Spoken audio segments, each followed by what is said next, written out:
Hey y'all, Farmer Dre back at it. Today's another cold day here on the farm. It's actually sleeting. The temperature is terrible right now. Yesterday morning it was close to 60 degrees and right now it is currently like 25. The weather is terrible, but in today's video, I'm explaining to you guys the 5 lessons I learned in 2019 that is going to make me a better farmer in 2020. So I had to step out in our warehouse outside. It's sleeting, it's snowing, the weather's just terrible. We're supposed to get down to 19 degrees tonight. Anyways, so the first thing I learned in 2019 that's going to make me a better farmer in 2020 is keep on learning. As you guys know, as farmers, things change, things upgrade, and we got to keep learning every day, every year. And for example, like the high density apples we planted, you know, if we would have been in this industry for the next 10 to 12 years, you know, the traditional orchard style will be it's already at a style. So if I wouldn't keep learning and keep moving to better ideas and more bigger and better things, you know, then we'll be stuck with the times. And then, you know, trying to be open-minded to other ideas like the high-density apples. And there's a lot of different things I could give examples for. For me, I'm more of the growing side of the farm here. But another thing that you got to keep learning and keep integrating to and just stay on top of things is market research. Know what your markets are shifting to. You got to look at the customer. And, you know, a lot of the times us as farmers, we like to look from our perspective, from our point of view. But a lot of the times, you know, it comes down to the customer. And, you know, if we put ourselves in the customer's shoes, then we could go ahead and see, you know, what the customer wants, what the customer desires. And, you know, I'm going to go off on high density apples because I really enjoy the high density apples. But like newer varieties in the apple industry, there's a lot of varieties coming out in the next few years. Our customers are getting old, you know, the golden delicious, the red delicious, you know, they've been around for 50 plus years now. And, you know, if you got to stay on top of things and know what your market wants and plant new varieties and different stuff like that, and not just on the growing side, but even like through social media, websiting, through blogs, through different things like that, you know, just trying to stay on top of things and always trying to be open-minded to new ideas. And, you know, every farm is different. Like our farm, we do things a lot different than our neighbor or the people that are 5-10 miles away from us. But all together, you know, we're trying to do the same thing. We're all growing a product and then we're trying to sell it. So, you know, first thing that I learned in 2019 is just keep on learning and never stop. So the second thing that I learned in 2019 that's going to make me a better farmer in 2020 and in the future is networking with other growers and other farmers. And, you know, meeting new growers and other farmers, they don't have to be in the same industries you are. Like, for example, you know, there's a dairy farm just about a mile away from us, and we've been keeping pretty close connection, you know, for the past month or so. And just, you know, sharing ideas and what they're doing. And, you know, we might not use everything that they imply on their farm, but we could just take a few things and just trying to get to know your farmer, just trying to get a networking of farming. You know, like I keep telling this to like the customers at the farmers market. We're such a small farming community, like at the farmers markets. You know, we got to be as close as a family or even closer to kind of understand what we're doing, what the struggles we're going through. For example, if there's another orchard or a berry farm in our area, you know, and they're having a certain issue on their farm, you know, on the growing side, like a disease pressure, you know, it's good to network with them and know exactly what they're doing. So if I have a problem that they don't have, so they could be aware that there's a problem in the area. And it's just, you know, there's a million things that could, you know, you could communicate with your local farmer. And, you know, not just on the growing side, but just kind of get each other motivated. And, you know, if the communication is key. And if you guys know, like I'm part of a big family. And if you don't communicate with your siblings, your parents, then you feel like you just isolate yourself. And that's not healthy for a business or just a relationship. So, you know, networking with other growers and knowing what they're doing and knowing what they're struggling with is a huge thing. And that's what we've been starting to do.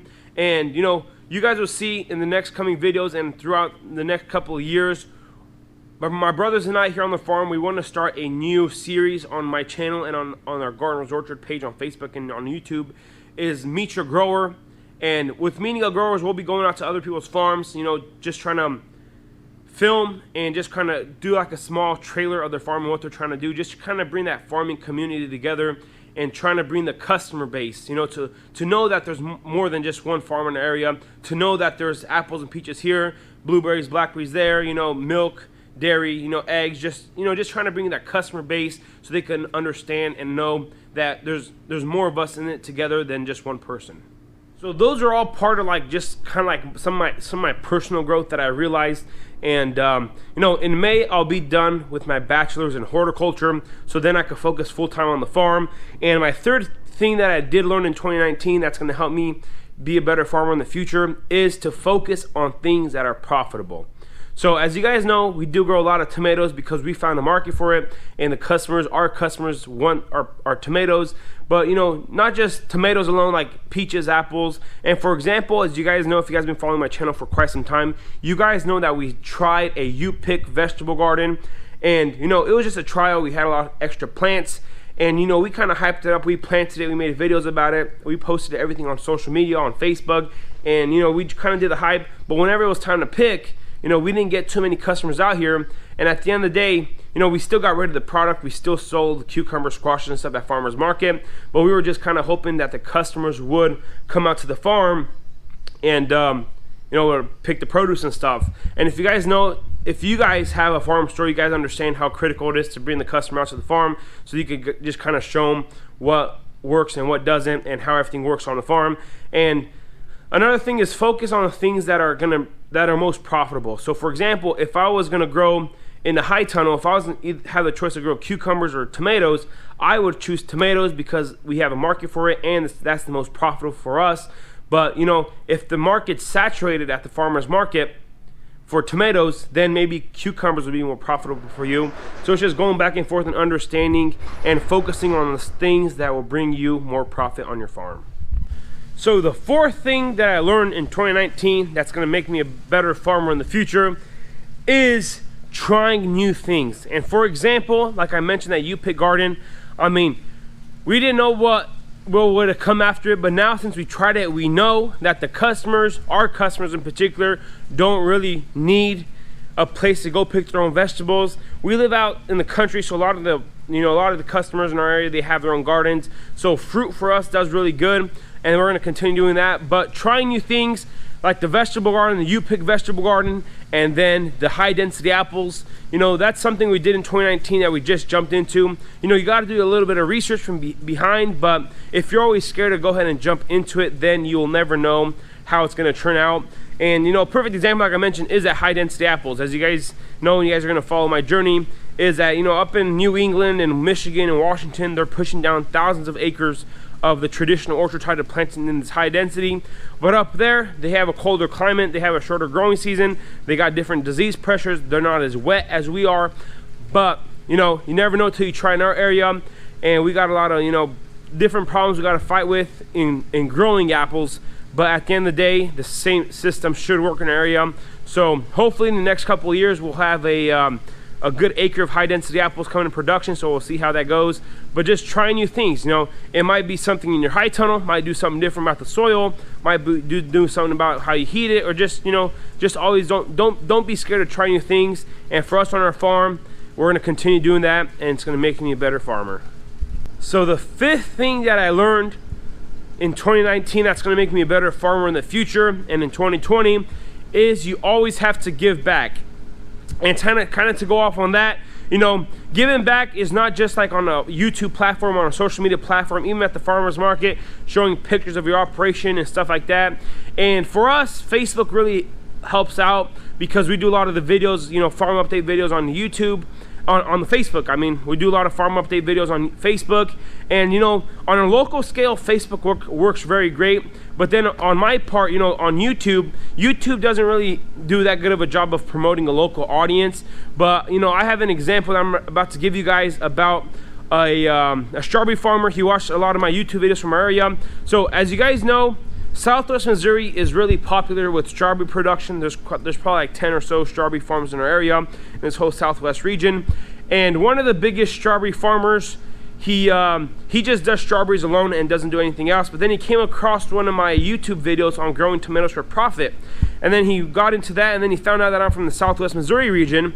And then his father actually has a strawberry farm just about 10 minutes southeast of us. So he told his dad about, you know, how tomatoes are grown and high tunnel tomatoes and all that good stuff, and how he came across my videos. But this whole time I had no idea that they were, you know, that they knew who I was. And as you guys watched my strawberry video, you guys know that I stopped by a strawberry farmer's farm and then I talked to him. So the guy that I met was the biggest strawberry farmer's father. So I stopped by his farm and I wanted to go talk to him, just to, you know, just trying to get to know him and trying to see what he's doing and what his name was and all kinds of, just trying to you know, communicate with him and just kind of get a relationship going. So I walked straight up to him. He was working on one of his high tunnels. I'm like, hey, I'm Andre from Gardener's Orchard, you know. And he was like, wait a minute, you're Farmer Dre? I'm like, yeah. I was like, how'd you know that? And it was kind of cool. He's like, well, my son showed you your tomato videos, and he was explaining to me how his son, you know, only does strawberries, and he wants to get into growing early tomatoes in a high tunnel so he could have at a stand whenever he is selling strawberries, so he could get some more income coming in. And it was kind of cool how my YouTube channel has, you know, reached out to other farmers in our area, and, you know, I would have never met them otherwise, and they would have never known about me if I didn't put myself out there and trying to give back to the community. And it was just kind of cool. So now him and I have a really good relationship going. You know, we're just being friends, you know, as regular farmer friends can be, and just trying to be as transparent as we can to each other. I told him everything I know about tomatoes, what varieties you grow, and then he taught me a lot of things about strawberries as well. So it's just, you know, the more you give back, the more you will receive. And, you know, if you meet someone that, you know, just doesn't want to open up with you, you could tell that, you know, people are not willing to give back to them as much as you are to an open person. And that's where we're being open-minded and just trying to share all that information with another farmer, with another grower, is very helpful.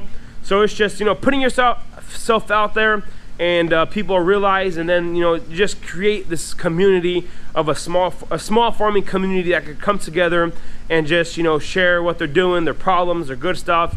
So it's pretty awesome. So I don't know if you guys could hear this, but the snow and sleet it's pretty bad outside. The tin roof on this warehouse building here is, I could hear it pretty bad here. But anyways, this is gonna be pretty much it for today. So those are the 5 things that I learned in 2019 that's gonna make me a better farmer, a better person in the future, in 2020 and more years to come. That's gonna be pretty much it for today. If you guys haven't already, go ahead and hit that subscribe button. Go ahead and smash that like button if you guys enjoyed this video. If you guys haven't already, go ahead and hit that notification icon so you guys can be notified whenever I do post a video. I want to say thanks for watching up to this point. You guys have a good day, and God bless you guys all.